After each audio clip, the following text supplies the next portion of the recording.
देश की जनता से 1 साल तक सोना न खरीदने, वर्क फ्रॉम होम करने और खाने का तेल कम इस्तेमाल करने की सलाह देने पर पीएम मोदी बुरी तरह से फंस गए हैं। एक तरफ विपक्ष ने उनकी घेराबंदी कर दी है, तो वहीं दूसरी तरफ इस अपील से सराफा कारोबारी भी भड़क गए हैं और सड़क पर उतरकर विरोध कर रही हैं, जिसके चलते विपक्ष ने प्रधानमंत्री पर अपने हमले और तेज कर दिए हैं। इसी कड़ी में अखिलेश यादव ने भी मोदी सरकार पर कई गंभीर आरोप लगाए हैं। तो क्या कुछ कहा अखिलेश यादव ने, जानने के लिए देखिए रिपोर्ट। पीएम मोदी की देश की जनता से अपील के बाद बवाल मच गया है।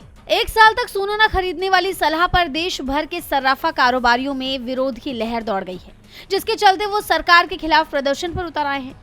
जूलर्स का तर्क है कि अगर 1 साल तक कोई सोना नहीं खरीदेगा तो उनके कारोबार पर बुरा असर पड़ेगा। ऐसे में मोदी पर पहले से ही हावी विपक्ष को सरकार को घेरने का एक और मौका मिल गया। इसी कड़ी में मोदी सरकार को घेरते हुए सपा प्रमुख अखिलेश यादव ने सवाल किया कि ये कैसा अमृतकाल है जिसमें सोने की चिड़िया सहमी है।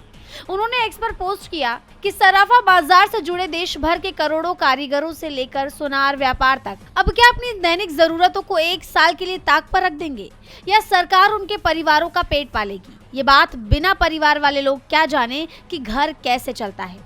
इतनी कमजोर सरकार तो देश की आजादी के इतिहास में कभी नहीं रही। भाजपा के भ्रष्टाचार ने देश की अर्थव्यवस्था को खोखला कर दिया है और लोगों की जिंदगी को तबाह कर दिया। उन्होंने साफ कहा कि आज देश भर के हर तरह के व्यापारी समाज को ये बात समझ में आ गई है कि ऐसा क्यों कहा जाता है कि भाजपा किसी की सगी नहीं। अखिलेश का यह हमला यही नहीं रुका। उन्होंने एक और पोस्ट में कहा कि देश में आर्थिक संकट बीजेपी की वजह से आया है। उन्होंने कहा, देश में आर्थिक संकट आया नहीं है, भाजपा ने अपने भ्रष्टाचार से लाया है। अब आपदा में अवसर खोजने की शक्ति चली गई क्या? भ्रष्टाचार से इतना पेट भर गया कि अब बचकर निकलना चाहते हैं। वहीं अब अखिलेश यादव के इन हमलों से पीएम मोदी समेत पूरी बीजेपी बुरी तरह घिरी हुई दिखाई दे रही है। डीबी लाइव की रिपोर्ट।